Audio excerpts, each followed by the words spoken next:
Mesdames et messieurs, bonsoir. Soyez les bienvenus à notre émission Leitmotiv. Pour ce nouveau numéro, nous faisons un focus sur le milieu des employés de maison et nous recevons pour ce faire une dame qui a commencé en tant qu'employée de maison et qui est aujourd'hui à son agence de recrutement et de placement. Madame Konéemi, bonsoir. Bonsoir, Madame Kadra. Merci d'avoir accepté notre invitation. Tout le plaisir est pour moi, Madame. Comment démarre donc votre parcours professionnel? Mon parcours professionnel, j'étais à Dimokro. Et de là, comme le père de mes enfants était à l'INA, nous sommes rentrés sur Abidjan. Oui. Et en ce moment, comme il m'a demandé de faire la couture, d'apprendre la couture. Et j'avais une tante en ce temps-là qui était à Makori. Et je partais apprendre la couture là-bas avec elle. Pendant combien d'années? J'ai fait 2 ans avec cette dame. D'accord. Ensuite, vous avez fait quoi? J'ai demandé à travailler chez un Français. D'accord. Vous ne vouliez plus continuer dans Continuer la couture parce que c'était trop dur pour moi. D'accord. En ce moment, c'était vraiment dur. Je suis allée être domestique chez un Français du nom de Renaud Daniel. Ensuite, il y avait les troubles. En 2004, il a pris peur, il est rentré en France. D'accord. Mais chez ce monsieur Renaud en question, vous avez commencé à travailler, mais vous n'aviez jamais fait ce travail. Donc Non, c'est lui qui vous a finalement tout appris. Oui, oui. Il y avait un boy qui était là, qui s'appelait en ce temps Draman. Un boy cuisinier. Un boy cuisinier et qui m'a vraiment formé en cuisine européenne. Le ménage, les produits de ménage, tout et tout. Vous travaillez donc chez monsieur Renaud pendant 3 ans. Oui. Où vous apprenez, le boy cuisinier de monsieur Renaud vous forme. Oui. Et au bout de 3 ans, qu'est-ce qui se passe? Au bout de 3 ans, il y avait des troubles en Côte d'Ivoire. Et M. Renaud est rentré sur la France. D'accord. Donc vous vous retrouvez au chômage. Au chômage. Et c'est de là que je suis allée chez Angibel. Apprendre la couture et être engagée comme sa secrétaire. D'accord. Voilà. Donc vous rentrez chez Angibel, tout se passe bien. Et oui, tout se passe bien. Vous revenez à votre première passion. Et c'est là de chez Angibel, je suis allée à la Palmeraie, rue Ministre. Je me suis installée là-bas. Vous avez monté une agence? J'ai eu non, pas une agence, un atelier de couture. D'accord. Voilà. Et un atelier de couture, quelque temps, ça a pris, ça marchait. Et à un moment, il y avait trop de boba, ça ne marchait plus. Ça marche aujourd'hui, ça ne marche pas. Et j'avais vraiment... Ça devenait difficile. Difficile pour moi encore. Il y a une amie qui est venue me voir. M'a demandé de lui envoyer une servante parce que j'avais une de mes filles en ce moment qui cherchait à travailler. Elle s'appelait Sonia Morel. Voilà. Et j'ai envoyé Sonia Morel chez Guéreke comme servante. Et de là, Guéreke m'a donné 10 000 francs. Et celle-là, elle dit, mais tu vois, à part la couture, tu peux faire ce genre de métier. Comme souvent, il y a des jeunes filles qui viennent vers toi. Oui, parce qu'elle avait été très contente. Voilà, elle était très contente de la jeune fille aussi. La jeune fille travaillait très bien aussi. Il fallait dire, tu as vu, si tu fais 5 à 10 filles par mois, tu vas voir que ça va beaucoup te fait rentrer de l'argent et ça va t'aider. Et c'est comme ça, je suis allée réfléchir et j'ai décidé aussi, dans l'atelier, de créer encore, de recruter des filles et de faire encore le placement de personnel de maison.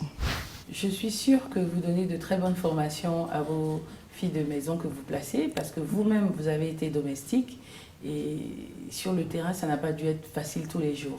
Non. Oui, madame, ça n'a pas du tout été facile pour moi.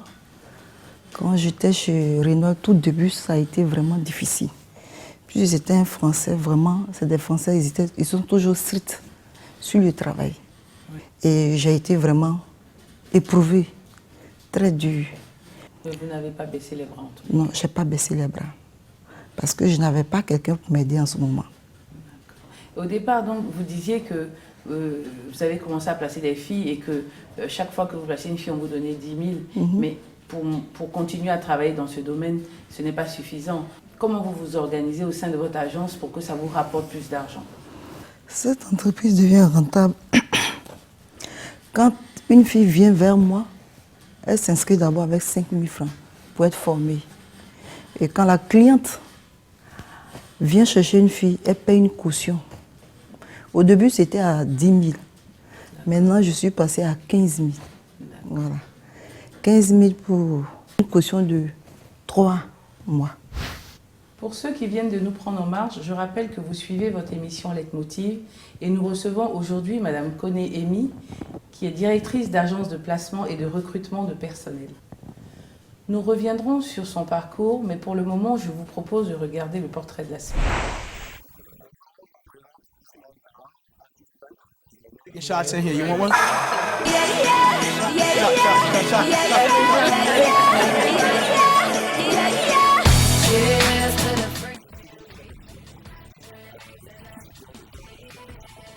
Oh, let the demo song sing.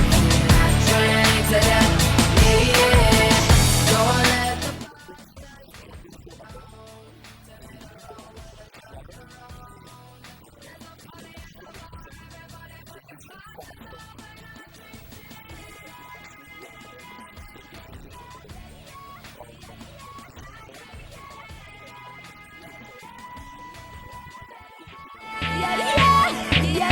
life's too short to be sitting around miserable. People gonna talk whether you're doing bad or good. Yeah. I drink on my mind and my mind on my money. Yeah. Looking so fine, gonna find me a honey. Got my Ray-Bans on and I'm feeling hella cool tonight. Everybody vibing, so don't nobody start a fight. Cheers to the freaking drink to that. Oh, let the demo song drink to that.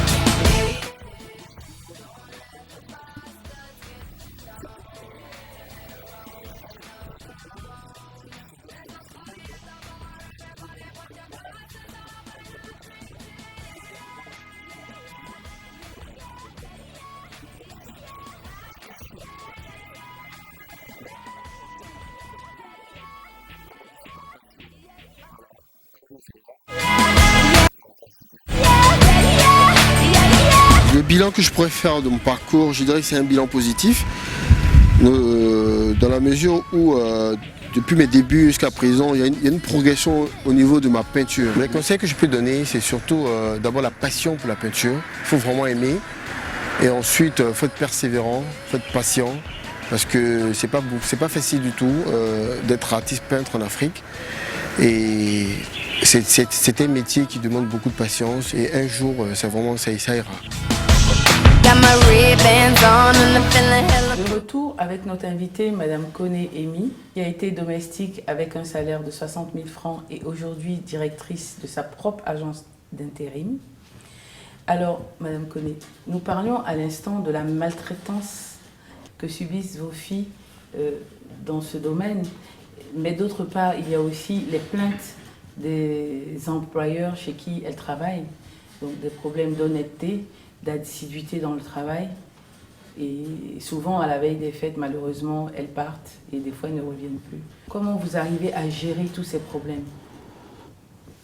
Écoutez, Madame Kadra, vraiment, ces problèmes, à chaque fois, c'est des difficultés que nous rencontrons beaucoup sur le terrain. Et ça ne doit pas être facile. C'est pas facile du tout. Soit les clients sont capricieux, soit les servantes aussi déconnent beaucoup. Disons, à la veille des fêtes, il y a des filles qui ne préviennent pas. Il y a des filles qui me préviennent pour dire, Madame Koné, vous pouvez demander la permission à ma patronne, je veux aller passer les congés de premier. Donc, moi, je suis déjà prévenue. Et souvent, il y a des filles qui ne me préviennent pas. Et c'est en ce qui concerne la maltraitance? La maltraitance, vraiment, je suis stricte. Quand une cliente maltraite mes filles, la première fille est maltraitée, j'envoie une deuxième, elle est maltraitée, je ne donne plus de filles. J'arrête mon contrat immédiatement avec toi. Et j'ai toujours, du début jusqu'à la fin, j'ai toujours fait ça. Oui, parce qu'il vous est arrivé aussi de rencontrer des clientes insatisfaites. Insatisfaites. Vous changez 2 fois, Oui, il y a 3 des fois, clients, 4 4 fois. fois. Mais elles Elles ne sont jamais satisfaites. Mais vous devez garder quand même, vous devez être diplomate parce que vous ne pouvez pas. Non, mais il faut amener aussi la cliente a dit que ta maison n'est pas un marché. Bien sûr. Parce que Tout le monde ne peut pas rentrer et sortir. Changer 10 fois de Oui. personne. Vous pouvez nous dire à peu près combien de filles vous avez placées depuis l'instant où vous avez ouvert votre entreprise à ce jour? À peu près un chiffre approximatif. Un chiffre approximatif. Vraiment, au jour d'aujourd'hui, j'ai placé environ 200. Le chiffre que j'ai au bureau, c'est 200. N'oublions pas aussi, Madame Koné, que ce travail vous a aussi permis à l'époque de voyager. Oui, oui.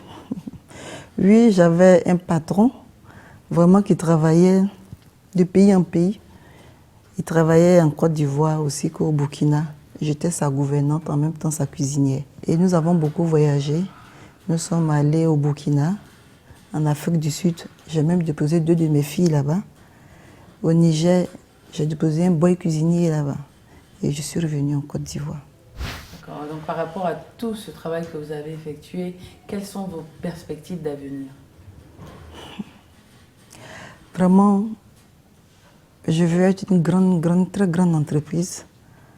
Et je veux aller partout en Afrique. Quels conseils pouvez-vous donner à toutes ces personnes qui travaillent dans ce domaine? Madame Kadra, vraiment, je voulais donner un conseil à mes filles aujourd'hui qui me regardent. Je suis passée par là, ce métier de servante domestique de maison n'est pas du tout facile. Donc, je leur demande d'avoir un objectif à atteindre et d'être beaucoup courageuse. Vraiment, d'être courageuse et de vraiment aimer ce qu'on fait. Et d'y arriver là où on veut arriver. Aujourd'hui, je suis là. Je bénis Dieu. Vous êtes fière? Parce que oui, je suis fière de moi. Je me suis battue. Et vous continuez de Et vous je battre. continue de me battre. Parce que ce métier a beaucoup d'humiliation. J'ai été humiliée. Mes amis se sont moqués de moi. Vraiment, aujourd'hui, là où je suis, je ne peux pas envier quelqu'un. Merci Madame Koné. Mesdames et messieurs, c'est ici que prend fin notre émission. Ça a été un réel plaisir pour nous de vous entretenir. Nous vous donnons rendez-vous la semaine prochaine pour un nouveau numéro de Leitmotiv. D'ici là, vous pouvez nous suivre sur les réseaux sociaux via la page Facebook de l'émission ou sur le hashtag Leitmotiv. Que Dieu vous garde. Yeah!